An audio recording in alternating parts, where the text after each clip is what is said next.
It's the beginning of another weekend. Welcome to the show. I am Morayo Afolabi Brown. As always, I have the ladies with me. Hello, Mariam Lunge. Hi. How you doing? I'm great. I'm fine. Yesterday I wasn't here, but I was on Wake Up.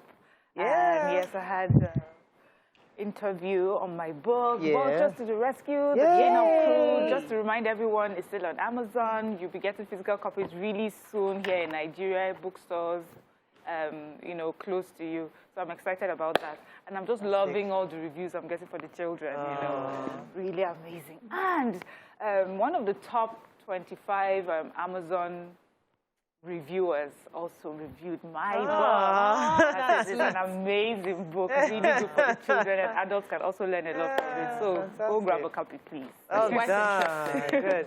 I like this, your combination. Yes. I know the hats with the green thingy you had. This green thing you had. I love the This is from Louisa. I really love it. It's so pretty. I think this is in now. This Ankara and this thing that looks like Agbada. A lot of people have been doing a lot. It just gives this very rich vibes, you know, and that's the atmosphere I want to be in throughout the year. I'm very grateful to God.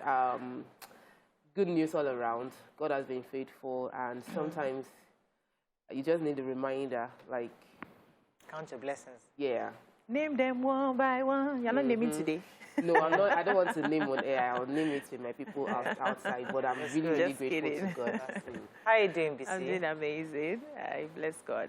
I've been constipated for a few days now. Oh my God. Yeah, I don't know why. My system usually works normally. You know, it has a system I follow every day. I go and do the do. And for a few days now, I've just been struggling to. Why are you giving me that? Because you're giving us something to we're imagining, and it's like, it's not an interesting imagination. Don't have a solution yet. Don't share that. Yes, I'm not comfortable. Yes. Have you found a solution? What concoction have you tried? No, I just had the watermelons this morning. Wait, you guys have the same lip color. Why do you say that if it's such a... Yeah. I mean, it happens often. It just looks okay, really nice. anyways, so when you're okay, let us know. Yeah, okay. Tell us when you I will stop sharing on no, this. No, share. We love it when he's going to, as being through it, I would advise you. Give me a tip or two. How you do? Oh, somebody that gave me something like that, man.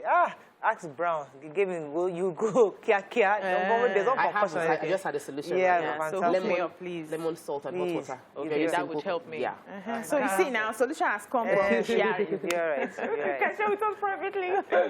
How you doing? I'm fine. What's the plan for the weekend? Oh, well, yeah, we'll see how that goes. Saturday. It's going to be very simple and small, hopefully. Saturday. We're looking forward to it. I mean, every time is always like this whole month, back to back. Every weekend. Like since January entered, I'm like, wait, God, no, I was finished now. Every weekend, there's next weekend, I have Saturday, Sunday, then upper weekend, I have Saturday, Sunday.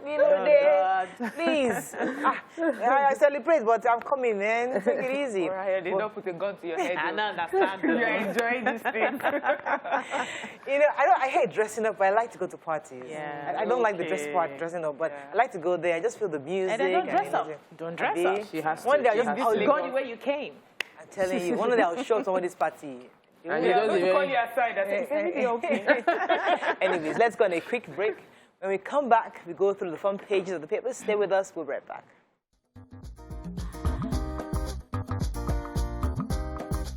Stay tuned. Your View will be right back.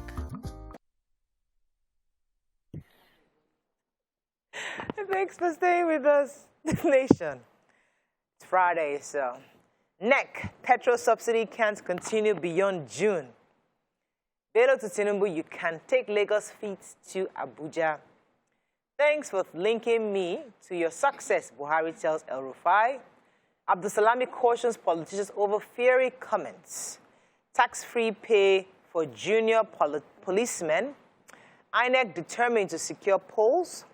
And WHO recommends lifting of travel restrictions. Okay, major headline.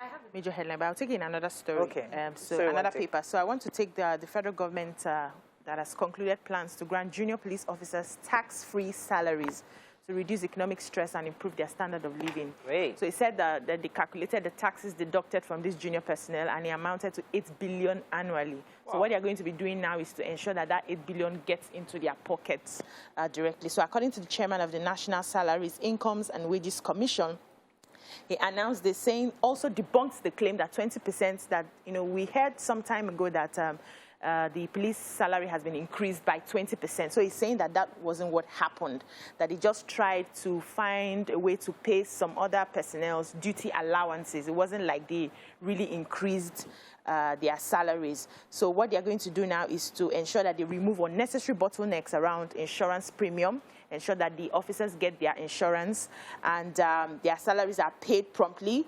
They are going to be trained. They are ensuring that their barracks are, stationed properly, and they have their arms and ammunition to carry out their duties. But I'm happy with this, this tax waiver. At least something a bit heavy would enter into their accounts. Okay. So at the 19th Daily Trust Dialogue, and the theme was 2023, the politics, economy, and insecurity in Abuja. We had our former military head of state there, General Abdulsalami Abubakar, and he was just advising the political class. He says that you need to be careful as you jostle for power, be careful the sort of words that you use, and, so that you do not hit up the polity. We are in really, delicate times in Nigeria right now, and the sort of words that politicians use could heat up the polity. Our former Vice President Atiku Abubakar also said that politicians to be careful not to sort of divide us along ethnic lines. What they are asking for is that when we go about doing our electioneering and politicking, do it in a decent way, knowing that these are really delicate times, and it's important that the words that we say will empower Nigerians instead of making them fight. And I think it's a very important message right now, because this is the time when we'll be hearing all sorts of back and forth conspiracy and things. theories, back and forth. Following up with still within the electioneering process, the chairman of INEC has spoken concerning how to secure the determination of INEC to secure the elections.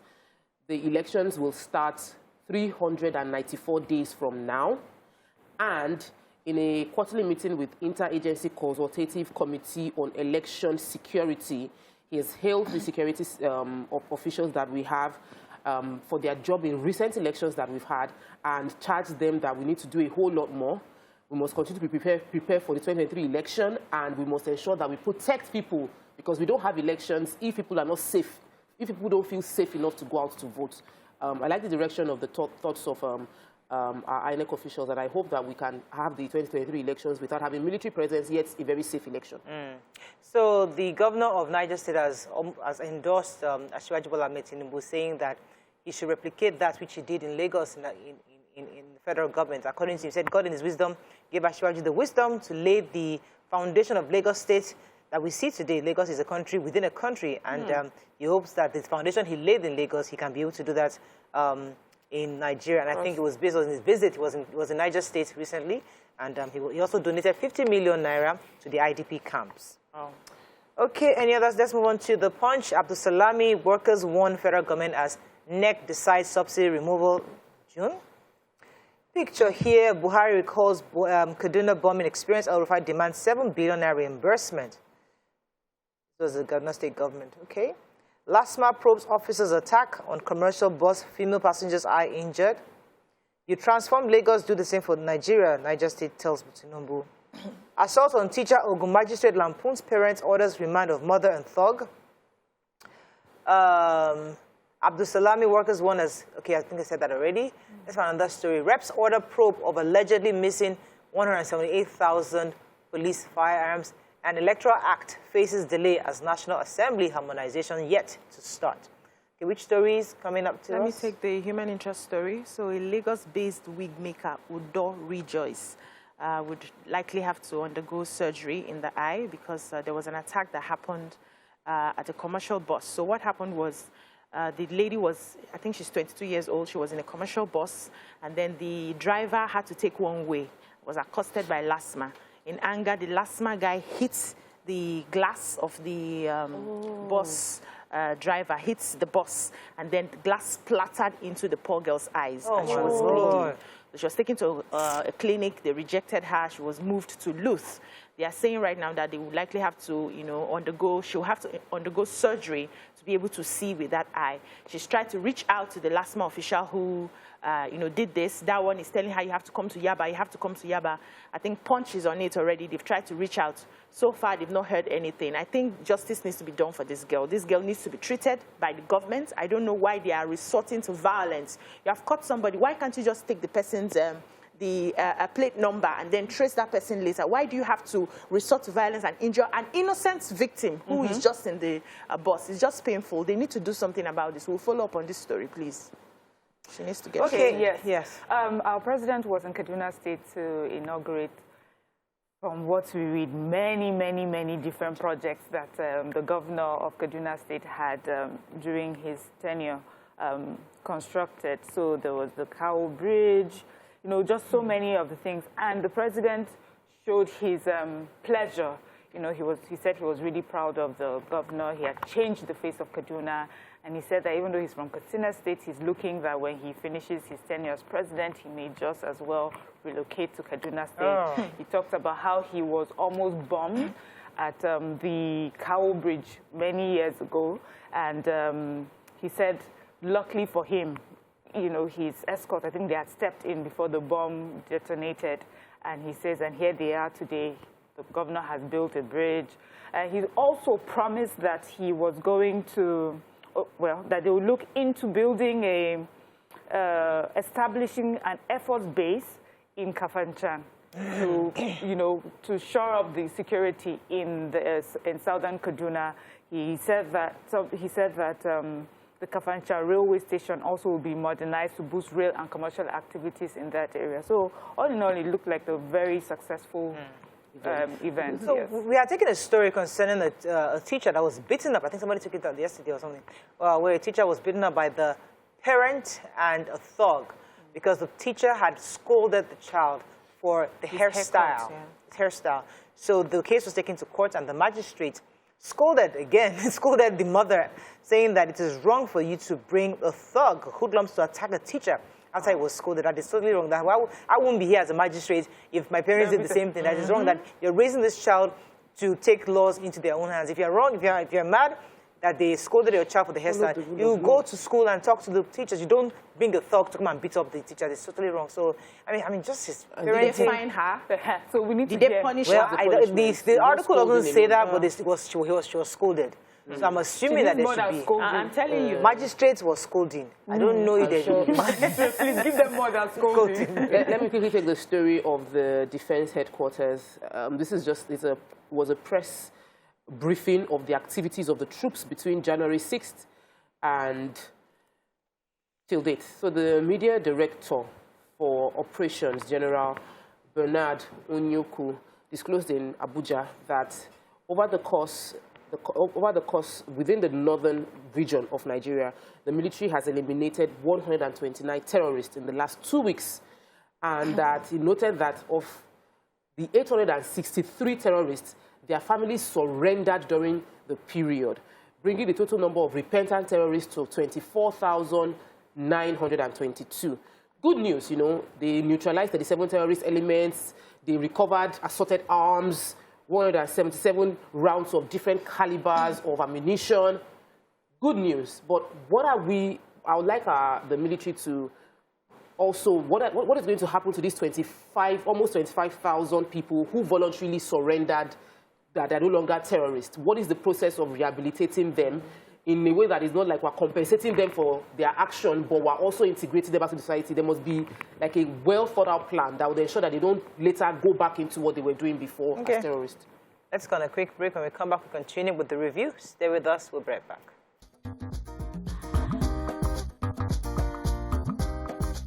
Stay tuned. Your view will be right back.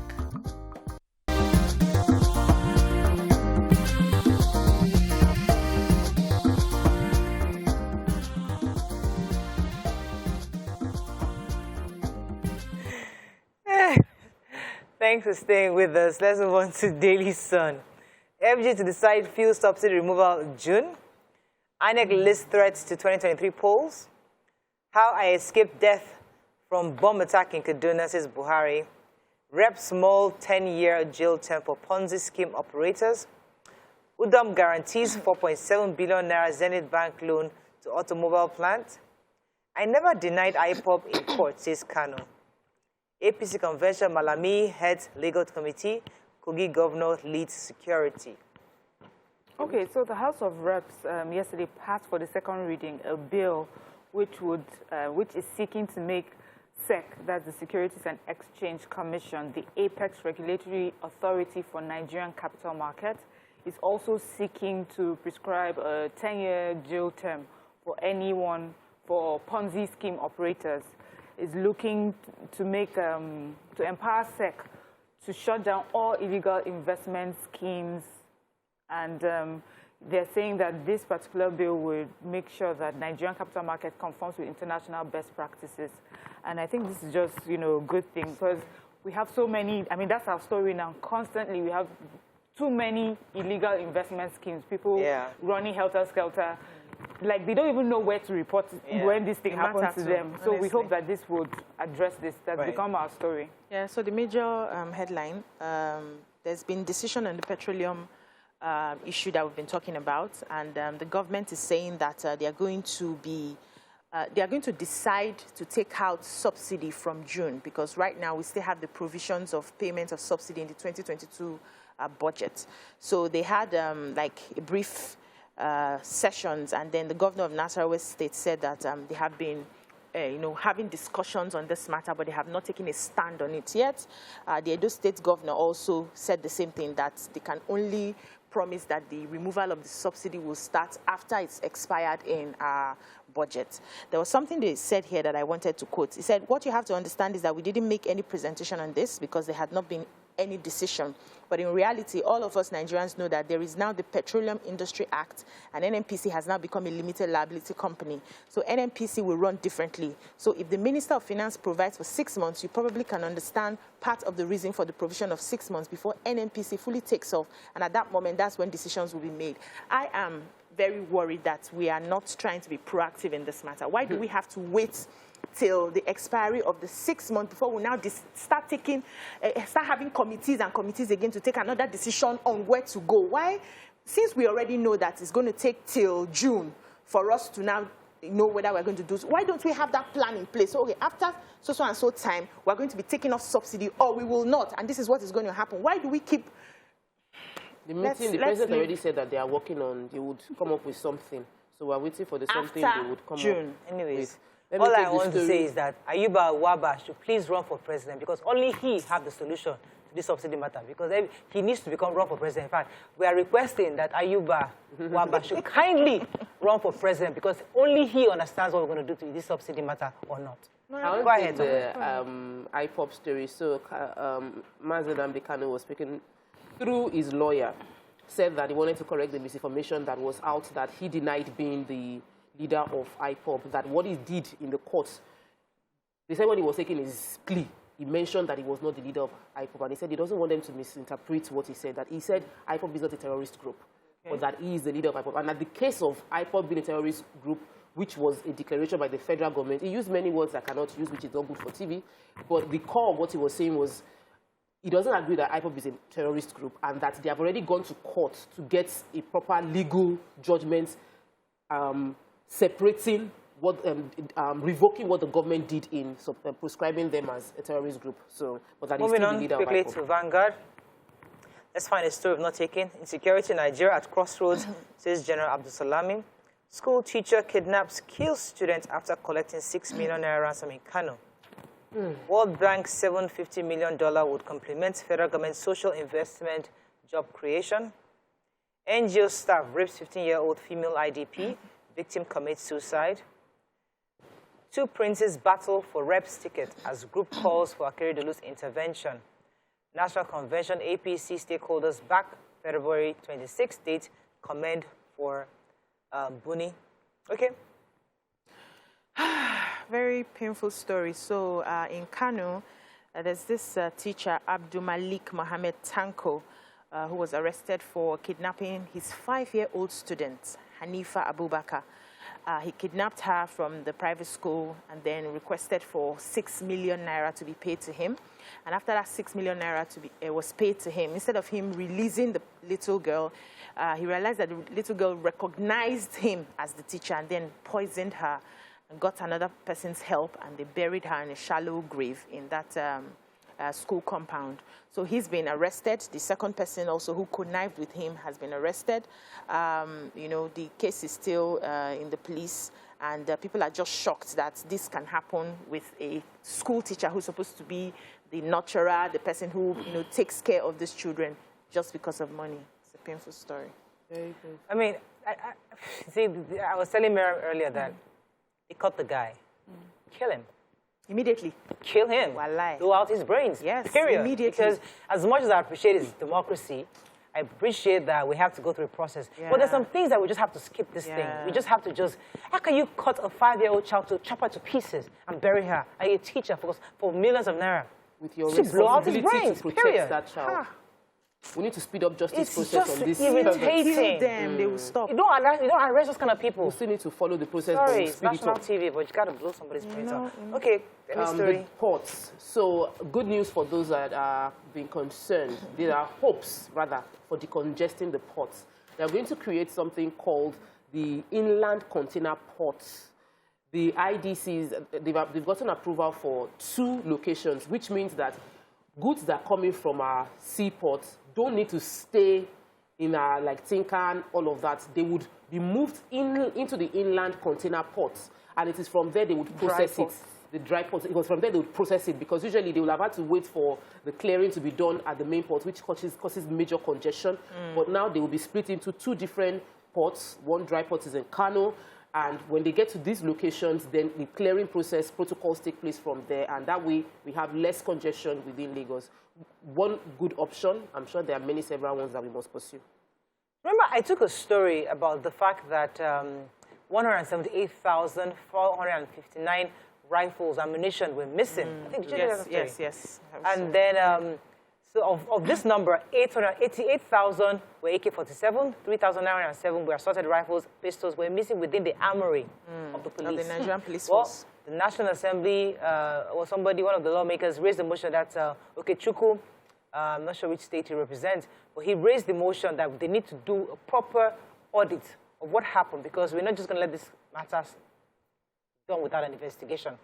So we need the Inspector General of Police to take urgent actions to apprehend those culpable for the depletion of the armory of the force. So how does ammunition leave your armory size, and you have no idea? And those who shoot, Waiki says it all the time, when you shoot a bullet, you should be able to report that I account for every single bullet. They also had records of, there were no records of the total number of unserviceable firearms that were those ones that were supposed to be repaired. They didn't have any record at all. So I think the Nigerian Police Force needs to have a data of every armory that they have. This is very embarrassing. Yeah, it is now. Very. It is, because they are conspiracy theories. It's just that I'm not in the mood for that. Civil service puts them down. They won't sack anybody. Just sack them. I mean, get new people. You should fish out those guns. They'll go and investigate. All those are start supposed to be in investigating charge. and investigating. This will take 5 years. Before you know it, they would have forgotten and moved on. Yeah. That's Nigerian Really factor sad. for you. Nigerian Tribune. Decision on petrol subsidy removal to come in June, says INEC. Nigeria at crossroads. Government must take advice in good faith. Tinubu visits IBB, donates 50 million to victims in banditry in Niger State. Attack on teacher in Ogun. Court remands students' mother one another. COVID-19 lifts international travel bans. WHO tells countries. Reps to investigate the missing 174,000 police firearms. Anti-zoning protagonists, enemies of Nigeria. Buhari comments El Rufai on container transfer. In fact, Tribune has the way of having all the stories. Yeah. We're taking everything. I'm taking most of the stories here. But then we have the World Health Organization gave a statement after the meeting headed by the DG. And he says that countries should look to lifting or easing international traffic bans as they do not provide added value and continue to contribute to economic and social stress experienced by state parties. So they're recognizing that the pandemic alone has, caused havoc, hardship for a lot of countries. And so this travel bans is just making it even worse. And it says that countries really should just concentrate on making sure that a larger population of their country have received the vaccinations and that they need to keep looking to re-strategize, you know, on how to handle the virus. He says that they need, like, you know, quick strategic responses to whatever new strain they may have seen, and they particularly praise South Africa for its rapid identification, transparent and rapid sharing of information on the Omicron variant. Thumbs up to That's what they should have done earlier. Yes. They are doing it now.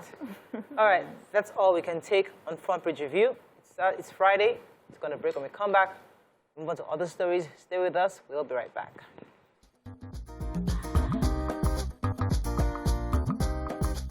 Stay tuned. Your View will be right back.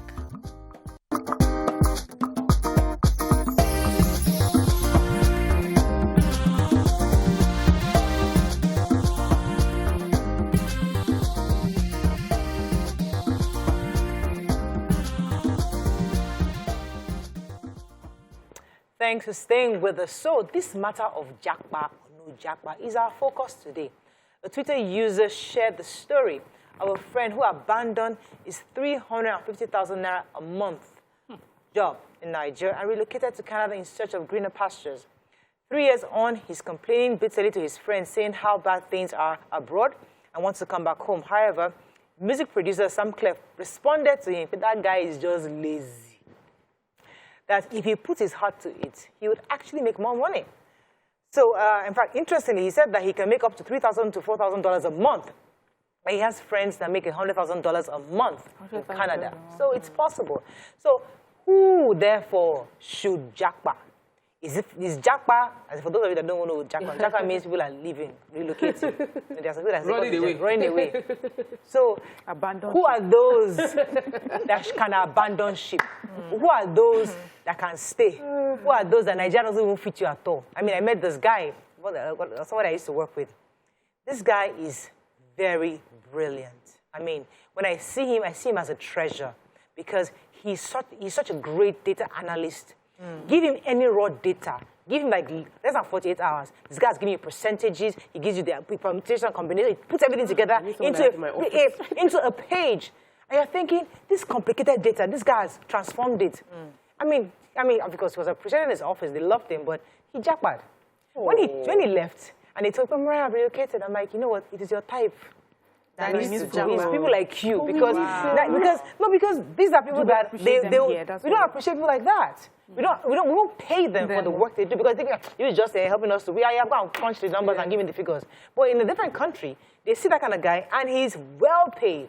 So there are different people that should japa, and there are those of you that are very rugged, you know, hustle. Can you live abroad? So I'm asking a question. Who should japa? Should we all japa, or who are those that japa should not? Let me start with Morayo. Okay, so given this man's story, I'm guessing in Nigeria you're earning about 350. Probably you're doing like an office job, like a tush job, and then you go abroad. Tush job is not waiting for you. So you're used to the soft life. And then you're thinking that when you now leave and get abroad, you may get that kind of soft life, soft office. You have to work to earn it. And it's not just like the person who responded to him. So it's not that there are no jobs that can give him as much or more than he's earning at home. It's just that is he willing to do the kind of jobs? Because we heard some of these jobs are, you know, menial jobs, and we know the Nigerian attitude. To the Nigerian attitude, not all jobs are jobs, you know. We tend to look down on people for the kind of jobs that they do. And so some people, you hear some people who have not worked for years since they left school, and you say, please, okay, should I get to a teaching job? I'm like, no, I'm a graduate. I cannot, and like, so what do you go to school for? You know, like, no, me, I cannot, you know, and so that's, maybe he had gone there with that sort of attitude. But like you said, there are some people who their skills is being looked at for worldwide. We hear about doctors, nurses, IT people. So those sort of people can just quickly, you know, plug into the soft life once they get there. What are your thoughts on this? So I'm going to quote my mentor. Dr. Lumide Emmanuel's message went viral a few months back. He said, if you are a lizard in Nigeria, you cannot become a crocodile in America. If you're a lizard in Nigeria, you just change your location to continue your lizardry where you are going to. So obviously, many people have different ideologies about what are the opportunities available for them there. So they're lizard, or they're a small little cat here, and they think that suddenly because they're in Canada, they will become a lion and they'll become the king of the jungle. Oh, no. But it is impossible for that transformation to happen if you don't do the journey within. So if you're successful in Nigeria, it is easy for you to go there with the mentality of, I'm going to be successful in this same place and make it work. I think people need to have the right perspective or right expectations, realistic expectations when they relocate, number one. Number two is the fact that people don't plan. Many people just think that once you just get documentation, you move there, everything is just going to align. There must be intensive plan before you relocate. Yeah. What am I going to do there? How many months am I going to do odd jobs? What certifications will I need to become relevant in my field there? Those questions need to be answered. But those are the questions that make you a lion. And if you are not able to do it here, you probably will be able to do it there. So it's just the story of someone who has unrealistic expectations of what will happen when it goes there. But I don't like it when people just assume that when you travel abroad, you're going to do menial jobs, you're going to be a second-class citizen. It doesn't not true. It's not true. If you plan. I mean, there are people that go there, and even though they're doing menial jobs, they're happy. What happens to the guy that's happy? So I'm a driver. Yes, I was an office worker in Nigeria. I was earning maybe 200,000 naira. I came to America. I'm a driver for a company, and I'm earning much more. My family is happy, and I'm content. Why is that a problem? Morayo, they relocated from here without any medical background, and they are running massive business in the medical scheme. So it's about the internal parts, the capacity you have before you leave here. Yeah. But, sorry. For someone who's earning 350,000 naira to decide to relocate, I consider that foolishness. Because I know some people who did not even start with 350,000 naira, and they have been able to work their way through and make it work. I think my first salary ever was 50-something K. Oh, you know, you started big. Mine was 30K. My husband was 38K when he started. You know, so for me, it's about the mindset. It's about you understanding that if you want a life, so there are two different categories of people. There are people who do not mind being in the middle, being mediocre, being average, being just okay and content, and that's fine. If that is what you want to, you just want to have the basics of life, just be comfortable, have 1 car, 2 cars max, you know, have a small house, raise your kids in good school, and that's the sort of life you want. Abroad is good for you. But if you're somebody who wants to make a change, wherever you find yourself, you'll be able to make it work. You just have to work on your mindset and know exactly what that clarity of that thing that you want to pursue. Now, it's difficult to break into a market where the systems are working.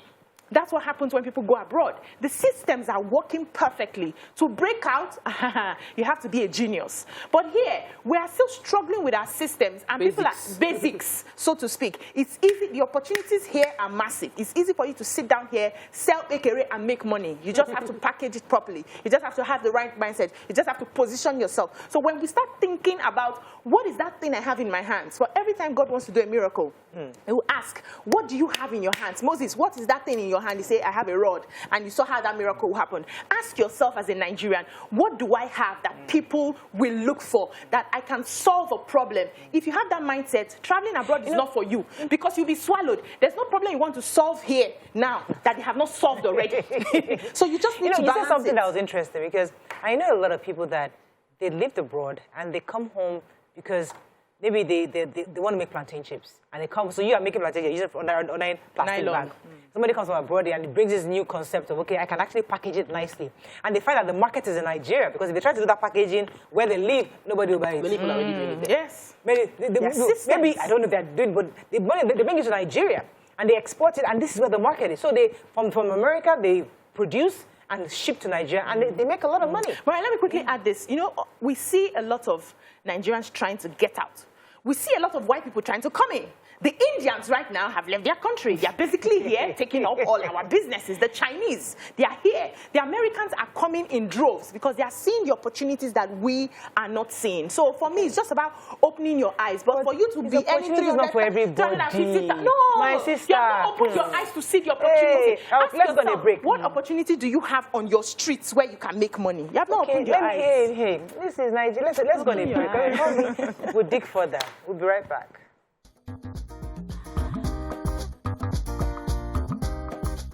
Stay tuned. Your View will be right back.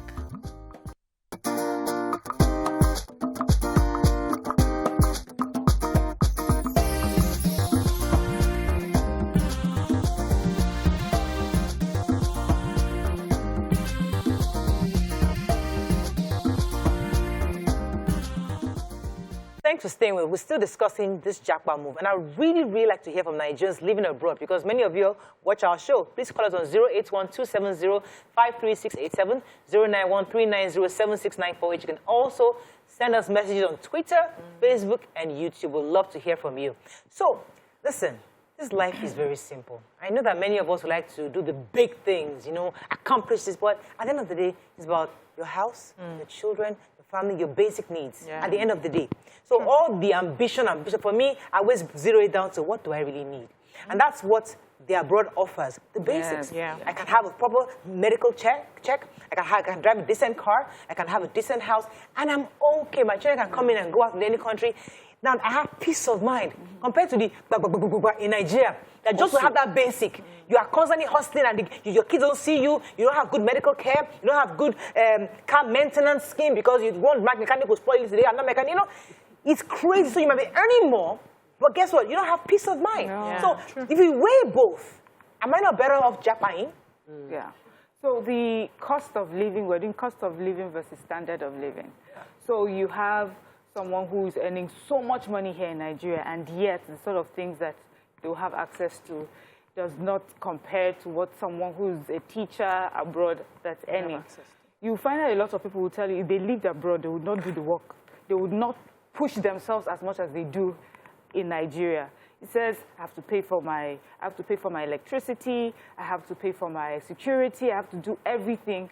And then I've worked so hard, I've made so much money, I can buy the best cars in the world, but I still have to drive it through this rough roads. You know, I cannot put the top of my car down and just go on a long drive and enjoy it.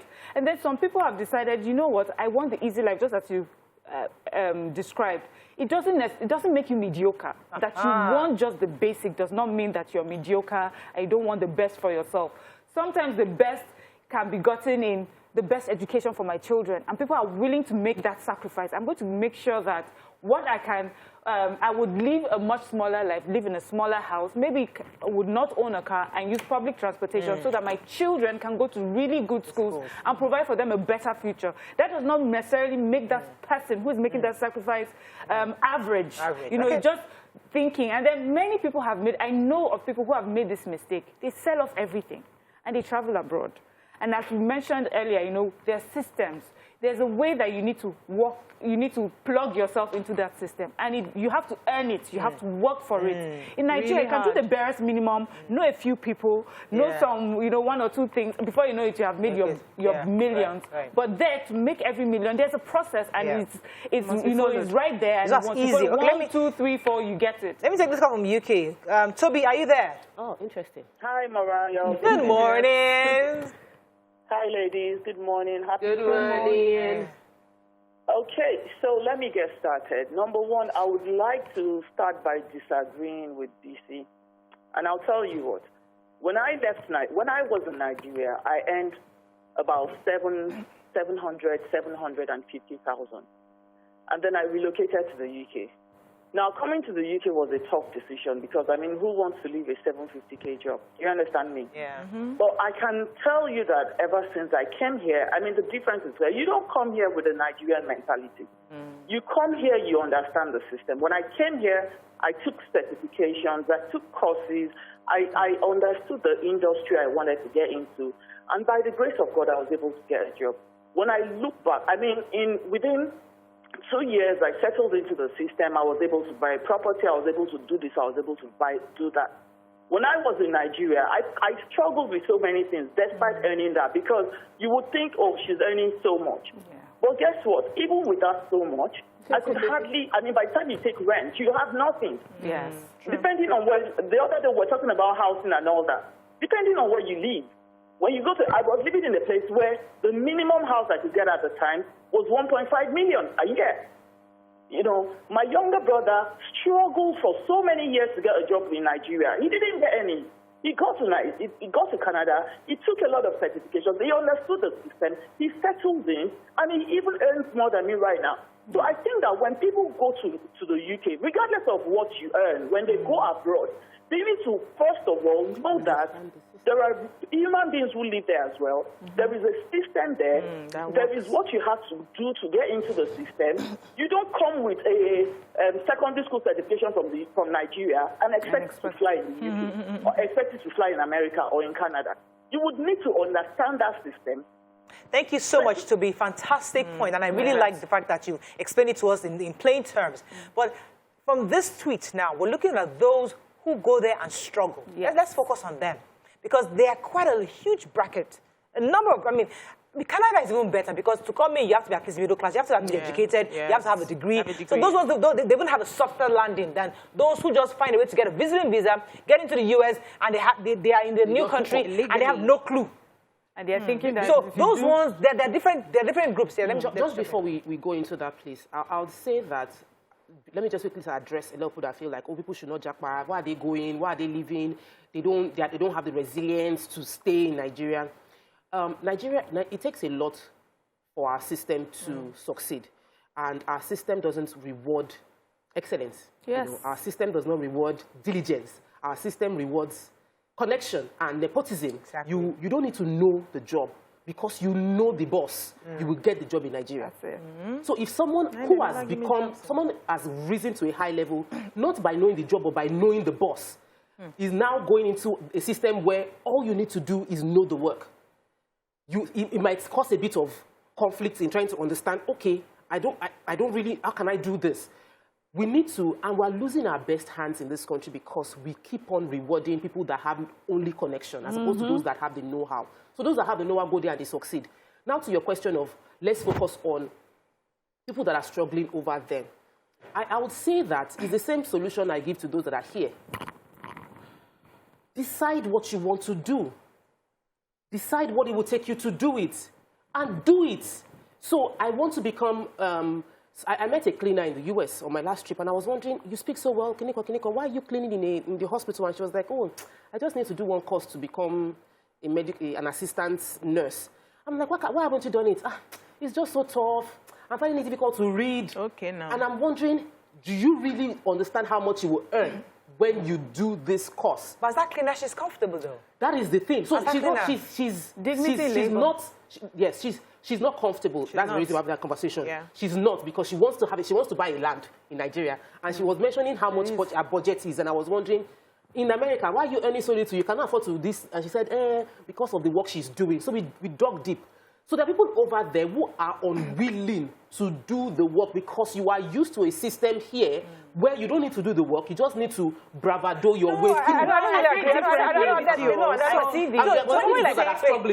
talking about those struggling. The struggling ones. See, there are other issues, there are other factors. Thank you. You have kids in the house and going to school. Yes, they are going to public school, but there are other bills you have to pay. So as this small job is meeting your bills, meeting your basic needs. I have an example of someone who wanted to become a medical doctor in America, but what she could get at first was a medical assistant. And to do that exams, and it cost a lot of money. And she's doing that work as medical assistant. She's doing other jobs. So she's doing 3 jobs. So for some people who already have money, they can do that thing within a year. They are medical doctors. For her, it's going to take her 5 or maybe 8 years. Let me take Chris from Ghana. He's been holding for a while. Okay. Ghana, Chris, are you there, please? Good morning, Morayo. Morning, you're live. Go ahead, please. All right, good morning to all the ladies. I think, let me stay with the previous call and then deviate from, you were talking about the undocumented people, that the people that are not professionals, so to speak, compared to the previous. Can't hear you, Chris. Go ahead. Can you hear me now? Yes, go ahead. Okay, I said, let me remark differently from the previous caller that kind of a professional from UK, and you were talking about the people that are not fully documented, or people are not professionals traveling abroad. The truth about life is, you have to determine what you want for yourself as a person. Here in Ghana, for instance, healthcare is accessible as ABC. So can you access healthcare if you have malaria in Nigeria easily? So it's not all about money. Yes, if you want to make money and then undocumented or anywhere, you can make money in Nigeria. But the honest truth, if you want to live life, live it decently and meet up your aspirations and dreams, you don't have to live it in Nigeria. So if what really works for each person is what you want, if this is driving force is money, of course, you can make it in Nigeria, make tons of it. But your driving force is to live a decent life and impact your society, your community, for instance. I don't think Nigeria is the best place to be. So it depends on what works for you. I was going to come back to you. Or... Yeah. Okay, so I was just explaining why that would be a problem. Sometimes it's not that they do not have the goals or they're not willing to do the work. It costs something to do those things. In Nigeria, it would be a lot easy. You know what? You mentioned how it's easier for if you have influence, if you know a few people in Nigeria. Recently, I was talking to someone and he says that while he was abroad, he went abroad for many years after university and he lived there. He lived comfortably, was okay. Visited Nigeria and all his friends were doing big stuff. And he was wondering, did I make a mistake going there? But they're doing big stuff, not because they know as much as he does or they are working as much, because they made use of the connections that they had. So they have used that to push themselves forward. If this set of people go where he is, they'll find it difficult or even more difficult. Let me link what Mariam said. Come to UBC, because even in the abroad, the Americans that grew up together have their own network. Yes. The secondary school, the university, and they build. So they link into that network, but you are not in that circle. So you come in and having an issue to get. So you work times 2 harder than they. That's second. Then secondly, it's something about it's easier in Nigeria. It's cheaper. The doctors that we celebrate in America, they all had their foundations here. Yeah. All of them.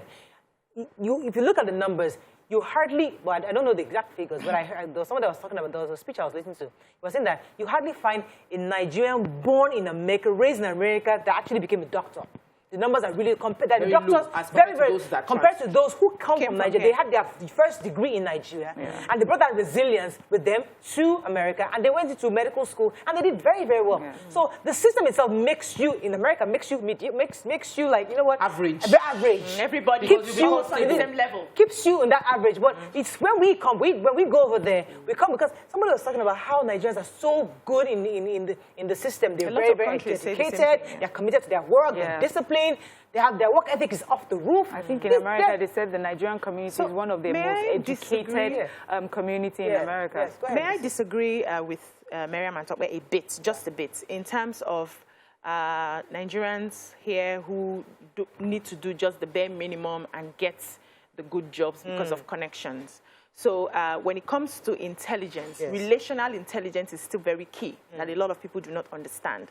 The connections you think they are building, the network you think they are building, it takes a lot of work to maintain a relationship, to keep that relationship working for you at the time that you need it. So it's a different level of intelligence also that Nigerians leverage on. And I know that there's quite some people who would, give a job to somebody because I know the person, not because the person is good enough. But we're beginning to open our eyes to say, if we give you a job and you do not deliver, we'll take you out. We get somebody who will deliver. So a lot of Nigerians, even here, still get the jobs based on merit. So I don't want us to go with the narrative that just because we know people here. Let me take this call from the UK. I'll come back to UBC. Dr. Choma, are you there from the UK? Yes, I am. You're live. Go ahead, please. All right. Yes. All right. So the topic you're discussing this morning has no linear answer, right? Yes. So all your perspectives are correct. Right. Now it depends on how you see this thing. Yeah. I've lived in the UK for the past 11 years, and I left Nigeria in 2010. One point that I think it's Tope, the point she made that is so correct is that we run a system that rewards mediocres, that rewards nepotism, who as opposed to excellence. Yes. But I want to agree with Obiajulu that it takes mindset. You can make it real big in Nigeria, live the life you want to live. So that's why I started my discussion or contribution this morning by saying that it has no linear answer. Yeah. So it depends from the perspective you're looking at it. If what you want in life is to live normal, comfortable life, you could also live it in Nigeria or live it abroad. But abroad makes more sense. If you want much more from life, you could also get it from Nigeria as well as get it from abroad. I run a company here. I'm a lecturer in the university, and I'm the convener of the Diaspora African Women's Support Network here in Scotland. So we do a lot of things. That was thing I was doing in Nigeria before I came here to do my master's. And I got a PhD sponsored to do, I got a studentship to do my PhD, and I had to leave. I'm living here from that time till today. So abroad has lots of challenges. It's not a bed of roses. You need to face the racism, which is equivalent to our nepotism and who you know. So you need to understand the system to be able to navigate it. Right. Thank you so much. I want to agree with you.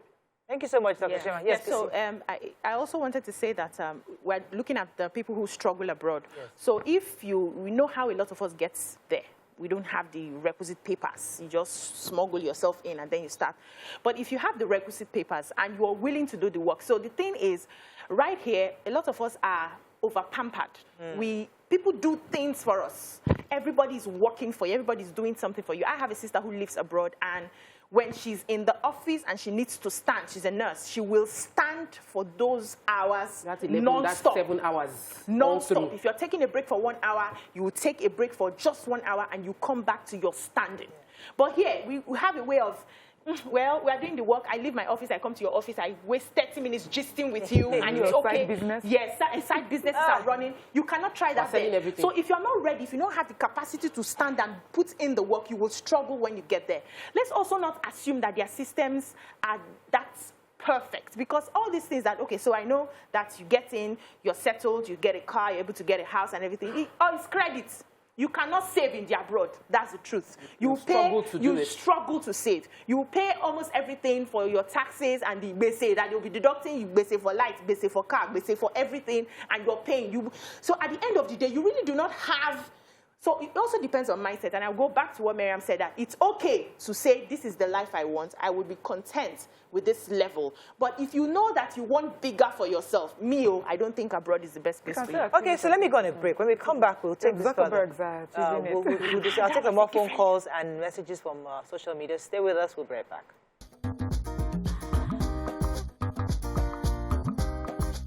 Stay tuned. Your View will be right back.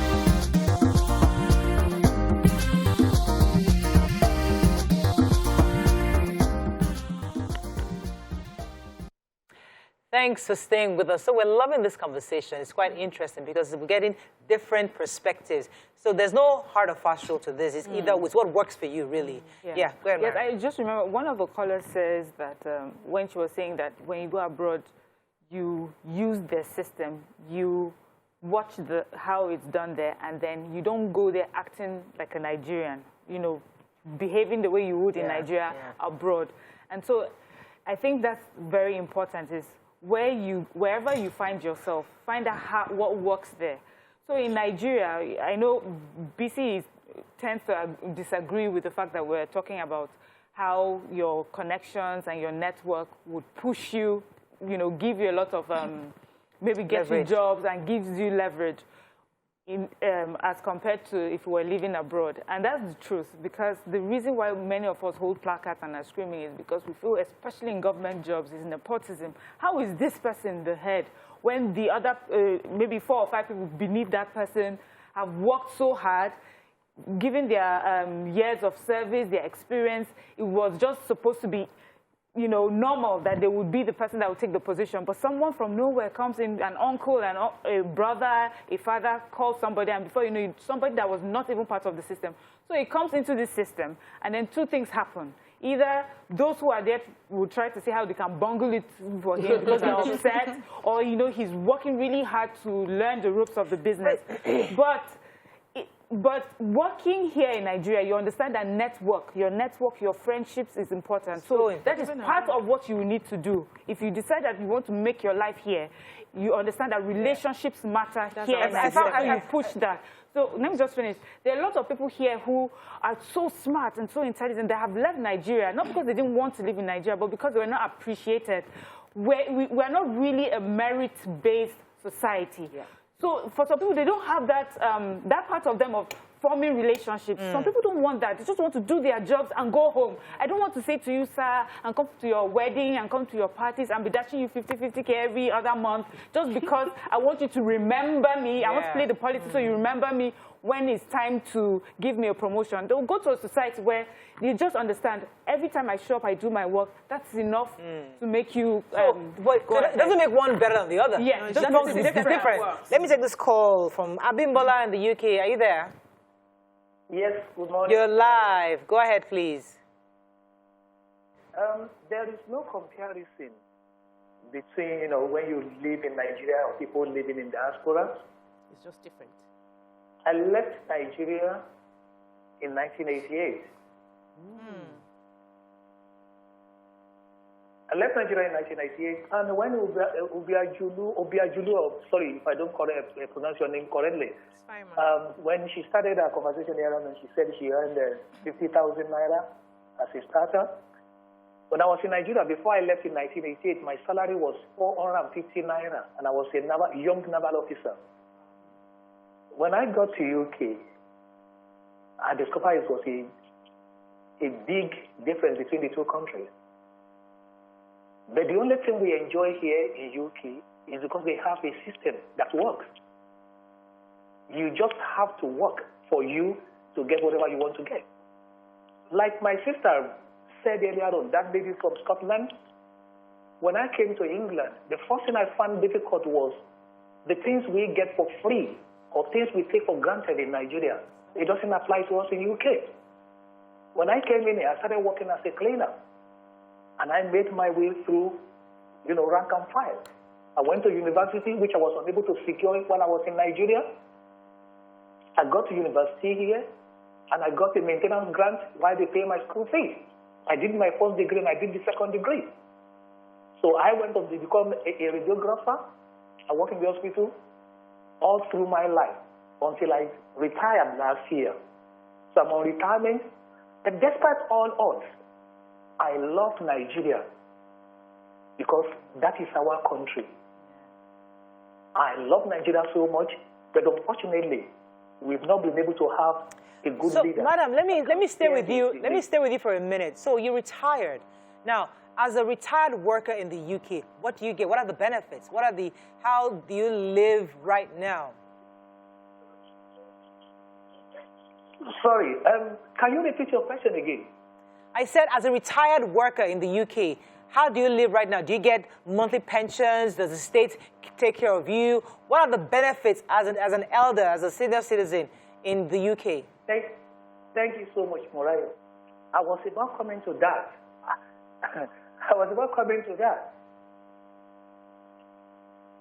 In fact, immediately when I turned 60, the first thing I got was a freedom pass from the government. What that means is, when I go on the public transport, I don't pay when I use the train, the underground, London buses. And in fact, I get free medication. When I go to pharmacy, I don't have to pay. And there are some shops here in London. As a senior citizen, when something is sold for £5, they ask you to pay £2.50, and so on and so forth. We have a lot of things that luckily for me, I was on mortgage and I finished my mortgage 8 years before I started my retirement. So I don't have to rely on government for them to finance my housing facilities. So I live in my own house. If only we have all the system we have in UK, in Nigeria, Nigeria is the best place for anybody to live. Thank you very much, But Abimbola. Your country. Thank you so much for sharing your story. I think we learned a few things. So let's see a 60-year-old woman in Nigeria. We're talking about YK. My mom. YK is different. Okay, Yes, your mom. yeah. Right. Who's So a worked 60 who's worked as a nurse. She's still waiting for her pensions. I don't know if they paid it. No. You know, so They made it. Why? Because I know someone. I know somebody. I know some simple. So a 60-year-old woman has retired in Nigeria. Doesn't get to go into some stores where you get paid 50% of the price. Doesn't get that free medical help, free access bus. We don't get that in Nigeria. Nobody will So stand up for you in the the point therefore is that as a Nigerian right now, I'm young. It's not better for me to carry my load. I know that I'm going to work over there where when I finish working, even though, yes, I may not have a huge mansion and all the cars, I'm comfortable. So if the all of system us is taking go, care of who me. will now stay here? Yeah. No, not all of us We're not want the discussing same things. there's Not all of us want the same thing. thing. There's some people who know that they are not going to go and do. She said she started a cleaner. There are some people who will say over their dead body, they're not going to be anybody's cleaners. So they will stay in Nigeria and, you know, leverage on their relationship that will get them there. So some people will go there. But, you know, there's something I want us to take away from this for Nigerians, which is we should stop looking down on jobs. We can do these jobs The means here. to an end. So that's one. First, we can do all these jobs that we go to do there. And second of all, the government now, the system has to appreciate, you know, has to pay for what people, you know, for the value that people give. So if I'm a cleaner, I'm not a second-class citizen, because when people say they go abroad and they become second-class citizens, there are some Nigerians that feel like second-class citizens in their own country. Absolutely. So because I'm a cleaner, I'm not a second-class citizen. Pay me what I'm worth. Allow me, give me a system that even though as a cleaner, I can at least shelter my family, feed my family, and, you know, wear clothes. And then give me opportunities to further improve myself. Okay, let me take this call from Abdul, then I'll come to talk with Abdul, are you there? Yeah, good morning. Good morning, you're live. I'm a first-time caller. Welcome to the show. Thank you. So, about this Japa stuff, I just graduated last year. I just finished my service, last year. So, I've gone to a lot of interviews trying to get jobs and all that.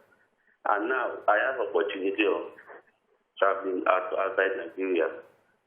Well, my parents want to help me. But now, I saw the topic, I was like, wow, okay, let me just concentrate and see if I can gain a lot of things there. And I have created a lot of people calling. I've gained what I needed. Now, I need to travel out of this country as well. Because I can't imagine a lot of interviews that I've been to that are telling me different of things. I'm still young and struggling to get a job now in Nigeria. So, why will I continue to stay here when I notice that I'm not getting any green light right now? Right. Thank you, Abdul, for sharing your thoughts. Yes, I want to just say this because I've had conversation in recent time with someone who is abroad, and she's really, really struggling. Like, she feels depressed. She feels nothing is working. Was even saying she's contemplating suicide. And I've heard many stories like that, where people are in a society, they can't figure it out, and they are alone. And I was wondering, come back home. Like, if it's not working for you there, come back home. It's the faster you come back home and get solutions from friends, family around you, to rally around to find a way to lift you, the better. Because many people struggle abroad and it never clicks. Ashiribo abroad. No, we think Ashiribo, but you are not happy. Ashiribo is like nobody knows what you're going through. Because if your honor is protected.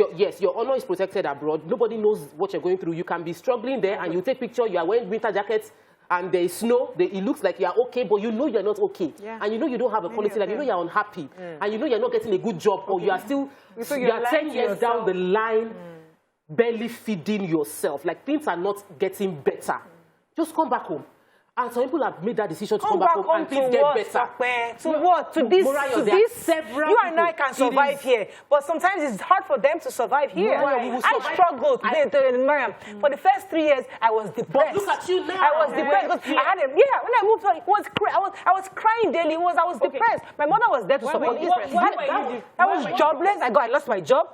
I got fired. I didn't have a job. I had nothing. My father was sick. My mother was there, needed help. Everybody, my brothers were sending money to maintain maintain. But what's difficult for us was but hard. But trying times. Yeah. Everybody, I lost my job for 5 years as well. I was crying as well. I had people. You have around people. Here. Yeah, you have support. You have people here. You have people here. Those that person might not have anybody in Nigeria. It's usually tough. Many people, the only reason they don't come back home is because of shame. Yeah. Many people stay in an uncomfortable situation in the America. I know someone whose baby, like she was living in a, she moved into somebody's garage. I was a visitor in that person's house. She moved into somebody's garage. It was cold. And she had to move there with a child. And I'm wondering, why are you doing this? Okay, why? so She doesn't have a job. These were really hard. She was putting load But does everywhere. she have a better option in She's not documented, so she can't get a good job. So You know, like so many let's people- explain so it to I'm people. saying people So it's not that are like- stuck. Yeah. You don't have it. You can't get a document. You don't have a document. You are undocumented in America. So the documented ones can work. It's the one that's not documented. That is So not you the know what problem. I'm saying is, if you find yourself in a hard place, come back home. Okay. Someone in Dubai has gotten to a stuff where the government are having issues. Nigerian government having issues with Dubai government. She can't work. She doesn't want to come back home because she has already spent all her money being there. Come back home. If Let you me cannot take find this a call and I'll solution, come to you, back home. Maria. Rotimi, are you there? Yeah, I'm here. You're live. Go ahead, please. Hello, good morning. Good everyone. morning. Beautiful ladies from Nigeria. We have lots of UK calls. I'm a first-time caller. Welcome to the show. Yeah, I just want to contribute a little bit about this interesting topic. Comparing life from Nigeria, honestly speaking, is two different things. In Nigeria, if you are from first-class family or people that are really wealthy in Nigeria, you will not have the need to come to abroad. But if you are struggling in Nigeria financially and you are from a very poor family, I believe it's easier to make it in abroad. And secondly, in abroad, like UK here, everything works. At times I find it very disheartening when I hear people, there's no life, security, anything you can think of. You can live a comfortable life here in UK than Nigeria. I know a lot of friends. I send money to a lot of friends. Some people can't pay their school fees and they can't even feed. And here, there's nothing like that. In UK, if you hold £20 for instance, you can do a shopping that will take you and your family for the whole weekend. Yes. And Nigeria, you look at life there, you hear all the time Nigerian students are on strike. It doesn't happen. If you are here, believe me, your children, the worst school here is better than the best school in Nigeria. Nigeria, things are not working. That is why people are living. Nobody wants to live in motherland. So say I'm going to a foreign country, which you don't know what the world holds for you out there. All right. Thank you very much, sir. I have to wrap up on this. Okay, please. Let me. I've not spoken since. I've just been listening and taking in all the information, and I've been enjoying it. But the truth is, there's struggle everywhere. I think I've said it on this table before. When I traveled, I saw a lot of homeless Americans. They were the American citizens that did not have places to stay. They were living under the bridge, especially in New York. There were certain places I went there and I saw them. I was shocked because everybody was hyping. Once you travel outside, your life is just automatically becomes better and everything. And I saw people who were struggling. There are still a lot of people who do not have jobs. There are still a lot of people who do not have medical care. The thing is, ask yourself, what do I want for my life? Have clarity on that. Wherever you find yourself, you can make it. It just takes your mindset. That's how I want to live it. But there's struggle everywhere. There's struggle. And I agree with that, but I just wanted us to also make sure that we understand that sometimes when Nigerians go abroad, they go abroad undocumented. And you expect to just enjoy what people who are doing it right to, you have to understand that if you are undocumented, there's consequences for that action. Yeah. So you don't use that story and say to Nigerians, oh, it's not working there, but are you there the right way? Exactly. Were you doing the right thing and it didn't work for you? And so I'm wrapping up, Auntie, you want final thoughts? My final thought is people need to increase their self-belief. Like, believe in yourself. If you're facing challenges where you are, acquire the necessary training you need to improve yourself. If you're undocumented, find a way. If you cannot find a process to do it, come back home. But most importantly, believe in yourself. Yeah. I know anywhere I find myself, I would make a way. I would tunnel through. I will fly through. I will succeed. In any country of the world, you throw me I know I will succeed. Yeah. That's my self-belief. And I think that's the mindset everybody should have. Yeah, I've been trying to get my husband to have this conversation for a while, and he keeps trying to tell me that abroad is not for him. And one of the reasons is that wherever we go, he knows somebody. I mean, like, anywhere. Great Ife, enter a room, Great Ife. Go say, I'm looking for something. Do you know anybody? Hey, I have an Ife guy that goes there now. Is that wrong? I'm saying that he has his entire life here. Community. So we make use of the connections here in Nigeria. So someone like that, going abroad, he'll be like you're throwing him somewhere he totally cannot understand. Yeah. You to destabilize someone like that because he has built do you want to go back? I would love to go back to America. I would love to, but I know my husband will not allow me. But the point is that at the end of the day, it's about what makes you happy, what makes your family happy. And whatever it is, be true to yourself. As Tope has said, if you are there and it's really hard, come home. If you are in Nigeria and you like to do it right, just like Mariam highlighted. Yeah. Don't go the back door, take a visa, and say, you go and suffer. You go and stay in somebody's garage, and you're just going to be suffering. Do it the right way, relocate, and enjoy. At the end of the day, we want to have a peaceful life. And that's what we're looking for. All right, that's all we can take. And we hope the government will take a lesson from this and try to put things in place to ensure that Nigerians who live in Nigeria are also comfortable. Like we had on that caller, a 60-year-old woman, she's living comfortably. Do that for our elders in Nigeria. That would make a huge difference. Let's go on a break. When we come back, we want another interesting topic. Stay with us. We'll be right back.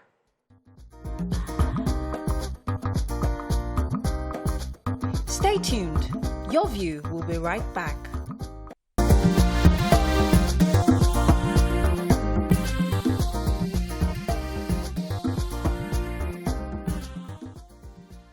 Thanks for staying with us. So there's another interesting topic that came our way. We thought it was important to also discuss it.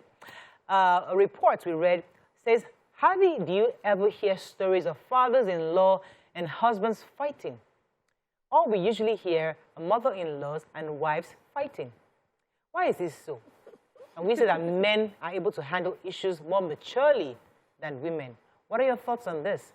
You can call us on 081 again, 270-53687, 091-3970-76948. You can also tweet to us on Twitter, send us messages on YouTube and Facebook. We'd like to hear your thoughts. Okay, so this was interesting because I know of a family where the father-in-law never liked the guy. And the father just made a decision never to go to the couple's house. Simple. He just didn't show up.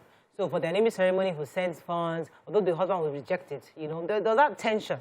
But he never went to the children's house. Simple. But whenever they needed anything, of course, he was there. So we see a mother-in-law who doesn't like a wife still go because, hey, it's her son's, it's her son's house. It's our house. So is there a way that we can do this kind of, is it that men are better in this area than women? Or should women have better emotional intelligence in this kind of situation? Just stay in your house if you don't like your husband's wife, your son's wife. Who will not take care of your daughter or your son then? And your grandchildren. You will not see your grandchildren. They're not born the person.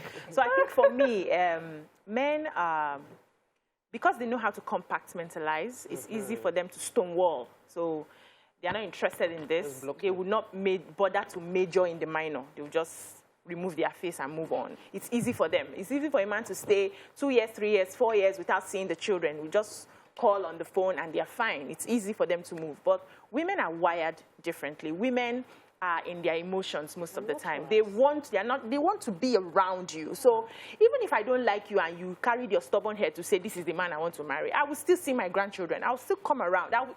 You can't take me away from my offspring. It's not possible, So they find a way to infuse. The only appeal I would have for them is when you're infuse with sense. Insert yourself with sense. Understand that this is not my house. I'm a visitor here. And then give them room. So I'm here for just a few days. I want to take care of my grandchildren, or maybe my daughter just gives birth and I want to nurse her and all of that. And mind yourself. Know your space. But when you now insert and you want to take over the whole place, that's where the problem a woman, so I want you to talk to a woman right now whose father and her husband are not at loggerheads. They're not friends. There's friction right now. And she knows that they need each other. They know that the father, the brother, the husband might need some of the connections from the father. The father also needs to have a relationship with the son-in-law maybe because of the children or something. She really wants that, amicable solution to the problem. How should she go about it, Sokwe? So I think that it is the responsibility. I know that when it comes to men, there is ego, as in the ego in that 30-something-year-old man is as equal as the ego in that 70-something-year-old man. It is equal. It's the same ego. Yeah. God has given men. That is what makes them men. And that usually is the cause of friction if you don't have a good rapport. And my appeal would always be for the woman to prey on the emotional attachment she has with her husband. Because I always believe that when you get married, your loyalty should be with your husband. Yeah, you love your parents, but this is my family. Like, we're starting a new family. So I love my parents, but I want that attachment. So you must appeal more to your husband to... Mellow. Yeah, to step it down a bit, to enjoy the opportunities. They say you stoop to conquer. So the woman too might need to stoop to conquer in building the relationship with her husband to the point where the husband will see the merits of a blessing from the father. Father-in-law in this case. It is a journey. It would involve, because sometimes the father-in-law actually is the one that has plenty of problems. Yeah. So it might be that the reason the man is pulling back is for his own sanity, but he might have connections and problems. So you understand that your wife said, because I want to eat cow meat, I'm going to call the cow brother so that I can get the cow meat. It's that relationship that must ensue. Come to you in this situation. I mean, aside from the seeing from the perspective of the young lady, but how come men somewhat seem to have an easier, it's easier for men who don't like their sons-in-law to just look away. But mothers find it difficult. Yes, but that does not also make it a better way to handle conflict. True. So, and I think that's why God just made it so beautiful. You have men and their peculiarities, and you have women, to complement each other.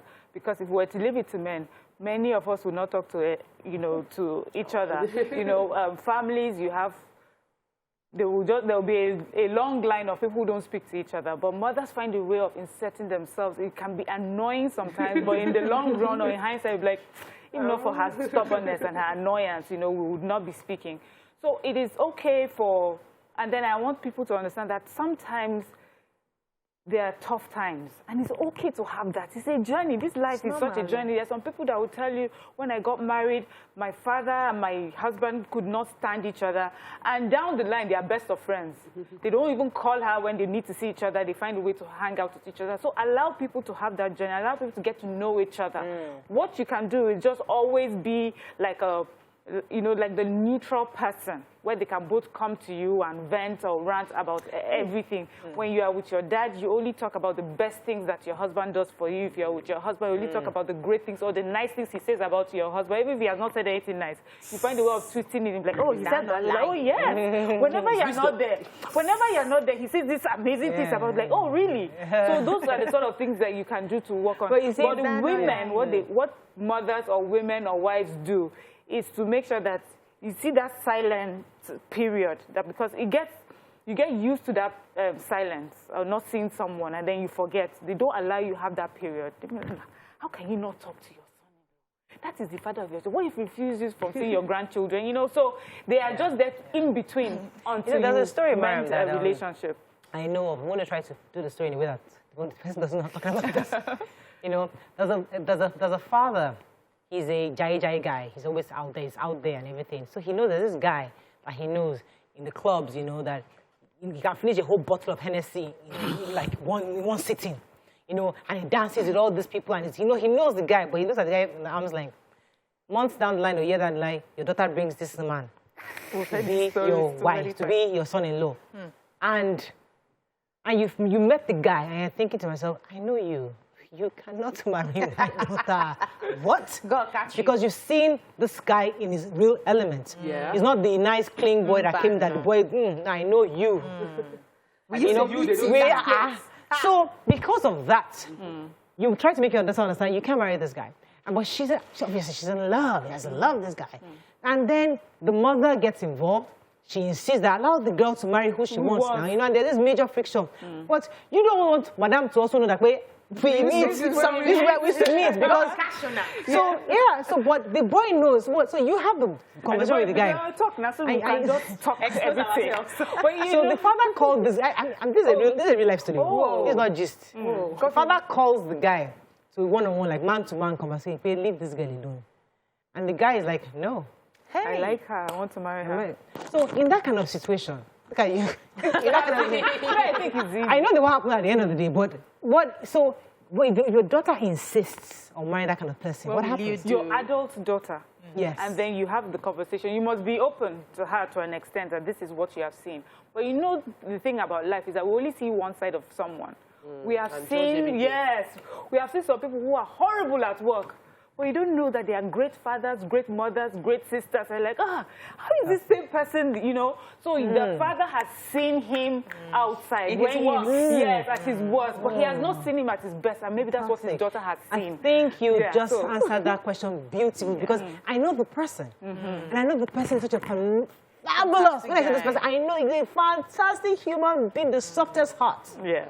So if the father had given that thing a chance, they would have probably had a very happy marriage. So he didn't give it a chance. Yeah, he killed the light. But I think that sometimes there are two sides to it. This side and the other side of, I wouldn't, if the girl insisted on that marriage, the man shouldn't step back, which is what men would do. You have disobeyed me. I'm going to leave you alone. I'm not informed. You have already, yes, whatever you see, you see. You've decided to go ahead with this thing. No, she's your child. So you as a father must sit there and be watching and be guiding and be putting your word in to ensure that they don't bring back your child in a coffin or batter the child away. So because sometimes we as children need to make our own mistakes by ourselves. And we might hear from our parents saying, don't do this. And we're like, I want to do it. Don't touch it. You see that child. Though it is hot, he will go and touch it himself to be sure. And that's the way children are. Even when the children are 30-something-year-old, they will still want to touch it. So I think if fathers tend to sit back and say, I have X'd you. You are no longer my child. I have deleted you from my heart. And they just block you off. A lot of men do that, and it's not right. It helps them, but they should connect with those children, call your grandchildren, check on them, even if you don't like your daughter-in-law. And even be a help to the son-in-law, you know, be his friend, be closer, be buddies. You know, and help him become a better father, a better husband to you. Let me take this call home. Pastor Elijah, are you there? Yes, good morning. You're live. Go ahead, please. Good morning. Morning. And Happy New Year to you all. Happy New Year to you, too. I was trying to contribute to the last. Oh, sure. Go ahead. It's your view. Let it count. But, yes, I was trying to contribute to the last issue you discussed, but I couldn't connect there. But straight to this one. For a fact, women are too sentimentally emotional to their children. Yes, sir. Even when they're supposed to keep distance a bit to let them reason and develop themselves. It is always a difficult thing for two people coming together at right age to get along without issues. I have a father-in-law and a mother-in-law. I also have a mother of well over 80 years who sometimes wanted me to do things the way she sees it. But in my own wisdom, I will have to say, no more. It's not an attempt to disobey you. Let me handle this. If I need you to intervene, I will let you know. Because most cases, they will be biased in taking sides. And this will further create problems in the family. So, in the best overall interest of all, a man and a woman who agree to come together as a family should know they have their parents somewhere. But in most cases, they should work things out on their own. Right. So that it will not further complicate whatever issue. Right. Absolutely, Dr. Yeah, so I do not believe that the man should step back. I believe that the man should come clean to the daughter. So you have to weigh things. How dirty is this dirty that I know? There are some dirty that are very dirty that the ear cannot hear. But if it's the mouth dirty, maybe go out, do a couple of drinks, or have a couple of girls, you know. Well, I understand. Okay, as a man too, I have a wife, but we still But no, but you know, bro code now. They call it bro code. They know each other. But if it's that the other dirty that goes the other way, you just come clean to your daughter to say, you can even confess your own sins, you know, just so that to you give protect your child. to give leverage that I understand what I'm talking about. I'm not just saying it because I don't like this person. I don't know what you have seen, but this is the other side of this person. Now, if tomorrow this love, these butterflies fade, can you survive knowing this other side? So the girl has to, you know, make a choice at the end of the day that, okay, maybe it's something I can deal with or not. But it would be unfair that you don't let her know exactly why you are rejecting this person. Say that. They never say it. That's keep quiet. Let her know exactly. Let me take this call from America. Ifeanyi. Ifeanyi, are you there? Yeah, hello. You're live. Go ahead, please. Yeah, I'm a first time. Welcome to the show. Yeah. Well, based on the discussion you guys are discussing, the reason why men don't usually have that blow, men could bottle up their minds or whatever the case may be. You see, the men, it's not like a man forgets his daughter even when he's married. It's just that sometimes women will have this patience to allow people to do what they want to do. I take a good example from my dad. My dad will always allow you. He will really want to allow you to make that mistake. And then once you make that mistake, it's easier for men to easily forgive and then bring you back. But for the women like Ethiopia or something like that, women are wired differently. They have their emotional problems and they have their biological problems. So when you combine these two problems together, that means you have a confused problem.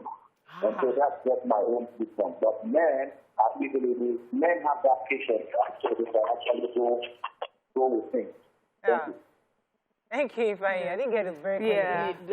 May I quickly finish what I wanted to say? So I noticed that, especially in our parents' generation, they don't like their children to see the mistakes that they've made or see their flaws. So you won't want to come clean because you don't want your daughter to see you in a certain light. You always want to be this perfect father. And that's why you don't come clean. But I think our generation is becoming a bit better. We share more of what we have done. So it will be, for this newer generation, it will be easy to tell your child that, see, oh, I have this problem. And this is where I meet this person. Can I just what if it's the other way around? What if it's a son that has brought home a girl that Papa used to see on the side? As a zaddy. That's what we talk about. So we cannot both enter the same place. But then she cannot say it. And you can't say it. And the man cannot say it. No, somebody has to say it. Somebody has to say it. Serious Mara. Because no, but you don't want to hurt your son. You know? Again, Hassan, I've been there. You have to hurt the son for his own good. The greater good now. No, but the son is head over heels. He's on heels. Let me tell you the worst thing that makes, I'm telling you. The fastest way to on head over heel a guy is to say that I've entered that place. They lose it. That's all. Let me take this call from the UK. Good morning. Are you there? That's not true. I'm telling you. Good morning. Are you there? Hello? You're live. Go ahead, please. Right. Good morning, everyone. Good morning, sir. My first time of calling, but it is the first time to pick up the call. Okay. In fact, it's not about this present discussion you are having. It's about the old one, about is it Japa you call it? Yes, go ahead. Hello, can you hear me? Very clearly. Go ahead. Right. I think there is a proverb in Yoruba which says, you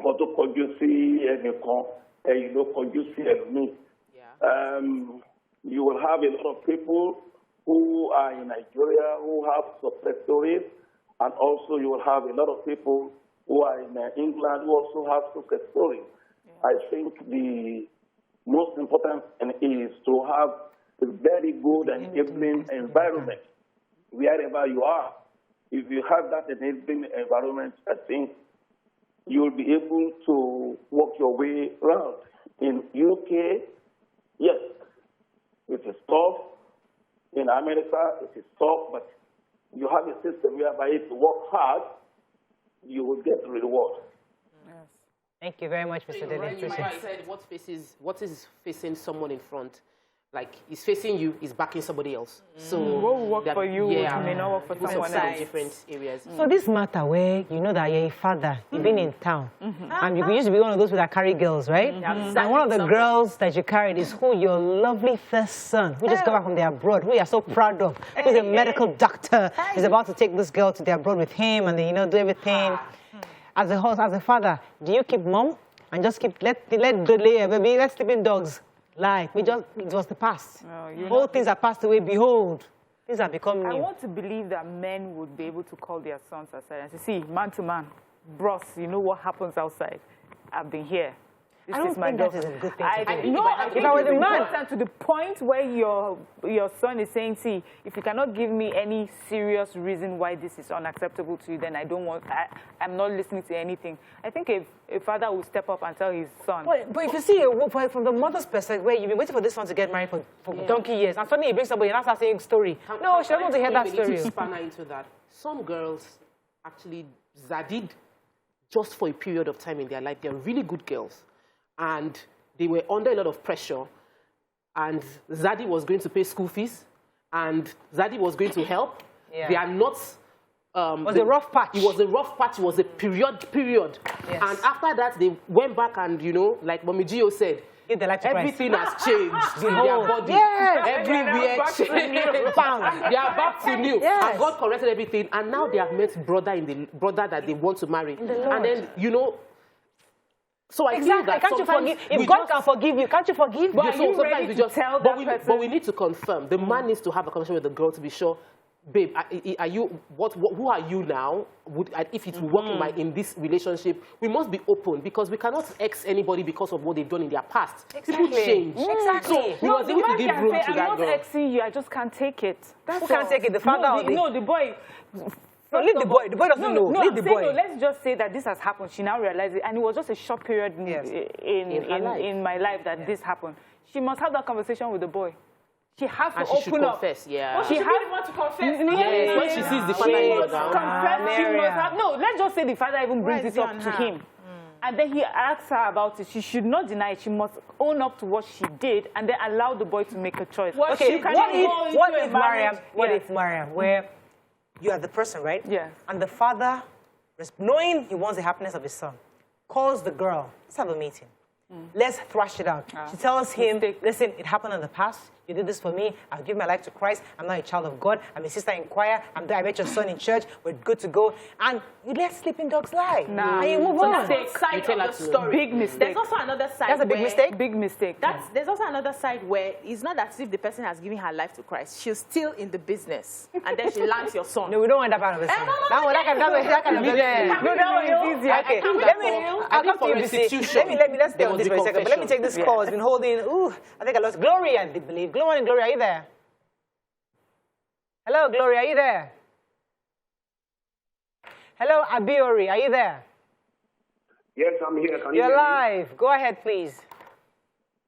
All right, thank you. First of all, I want to say that you people make me proud there. Thank you. And from the things I've seen, I think men and women have different roles. Women are more valuable. Men are more potent. Okay. And they have different roles. So the way they perceive the world is generally different. Women are closer to the home, and the men are basically appendages of women. So they go and explore other aspects of life. So they are not that tied to the home. Hence why you find that they don't engage in this type of squabbles. But when you mess with their source of survival, men react. And this is why you get wars. And it's not because they don't have feelings. When we talk about egos, where do you think the egos come from? It comes from feelings. But it's attached to something else. To sustain the whole. Right. Thank you very much, Abiori. Let me come back to BC. So I'm saying that the girl, so you're saying the girl maybe just she's still in the business. She's still, yes. In that kind of situation is almost a no-brainer because you can't still be in the business and I'm going to marry. I'm talking about a girl who has... People marry from the business now. People marry... And they might still continue. Yes. Can they be in the business and marry? Leave continuing. They are doing the business for the sort of lifestyle that they want. And in the business, they catch somebody that they want to settle with and they settle. They marry from the business. Yes. Whether but then now happens to be your business. And it now happens to be your son. What What if at the time you were zadding her, she was the best? She was giving you the monkey in the shadow things. We have to complicating the matter. Your son now brings her home, and all you can think of every time you see her, monkey in the shadow. Hey, what do you do? No, these are real issues. So what are you saying? That a man in that position should come clean to both parties. You're hurting people. No, for the greater good. For the greater good, because if you come clean and say, we have monkeyed in the shadow, and if you still want to continue, that's fine. Just know that this is where I met this person, and we've had this. And he decides to allow and it's an ongoing monkeying in the shadow. It's not maybe they have stopped. monkey in the shadow. No, you may not even know, because you know women now, they can keep like 15 monkeys like that. You may not even know, but at the time you had this was how it was, you know, and you come clean. It allows the boy to make the decision to, do I want to go ahead? So full if disclosure. Tomorrow full disclosure, it happens that she begins to monkey in the shadow again, your father will see that, but I told you. So you need to make that, the man needs to make that decision. What are your thoughts on this? Yeah, so I was going to say that there is no restitution without confession. Yeah. I feel that life can happen to anybody. Some people have done things that they truly regret. They hate, they wish they never see it, but they've done it. So if you find yourself in that situation where you've already crossed some boundaries and it's now going to affect your happiness in the future, do your own confession so you have proper restitution and then you can move on. I think there should be room for that. But you know, I know somebody, let me pause you for a second. I know somebody, I know the story. This person confessed to me and somebody, we had a lot of drinks at that back plenty years ago. We had lots of drinks, and the person was talking. And after she finished talking, later she now realized, when we now started just in the morning, I said, so now, wow. I told you that? I said, yeah, please, my husband doesn't know. Oh, boo. And till today, as I speak to you, her husband doesn't know. And they are happily married. I know it. I kept my mouth shut. The other person knew it. He kept up. Till tomorrow, our husband still doesn't know this thing. Okay. So my point is that we make this thing like this Hollywood, full disclosure. Some things are better. I'll just keep it because quiet. You're not related to her now. Yeah. She's not coming to marry your son. Keep it. It's different. They don't know. It's different. They don't know. You don't know that. You don't know the story. Okay. So there's sometimes you just keep it quiet for the peace of everybody. Because especially when the woman is not still doing the do. Especially when she's not going back to what if it's in this My own situation? is not even about how do you know of whatever. Is that whenever it now comes out, then it's afresh. And then it's many years of all the things that happen. It's also the same conversation. It destroys everything. It's also the same conversation when we talk about women who the DNA is wrong and the father is not the father. And we say it's better to just handle it immediately as soon as you can. Because what happens 20 years down the line, then old people now be saying, I divorce you, I divorce you. But the thing is, I think women should just be smart. When you walk into that situation and you see that you have zaddy daddy, you have zaddy boy, just carry your bag and leave. I just don't like you anymore. We have to wrap up. Back to the previous story of men and women, mother-in-laws and father-in-laws handling situations. I think that just as we as children, as parents, I appreciate the sacrifice my mother has made to nurture my children. I think that it's very important that grandfathers also take their role serious because they have impact in the life of their grandchildren. Don't just think that, my wife is doing it, it's okay. Because you don't want to be in that situation, you have an impact on your grandchildren. On YouTube, some people are fighting each other. I don't know why. Yes, but some other persons are asking that I explain what monkey means. You have to get the BC dictionary to StarTimes said, never regret my action for leaving Nigeria. I'm also building a company. If I stayed in Nigeria, I would be begging for crumbs from Chief, Alaji, etc. And somebody says, I prioritize the communal life I live in Nigeria and place it above all the riches in the world. I can't live in a country where I hardly know who the next man is despite living in the next flat. Sees it as odd if I greet him in the morning, etc. Another person is talking about not looking down on jobs because that caller said he started as a cleaner. If you start as a cleaner in Nigeria, you might die as a cleaner. You hardly grow in Nigeria. That's all we can take on the show today. Thank you very much, ladies. Have a fabulous weekend. We'll see you Monday. Bye for now.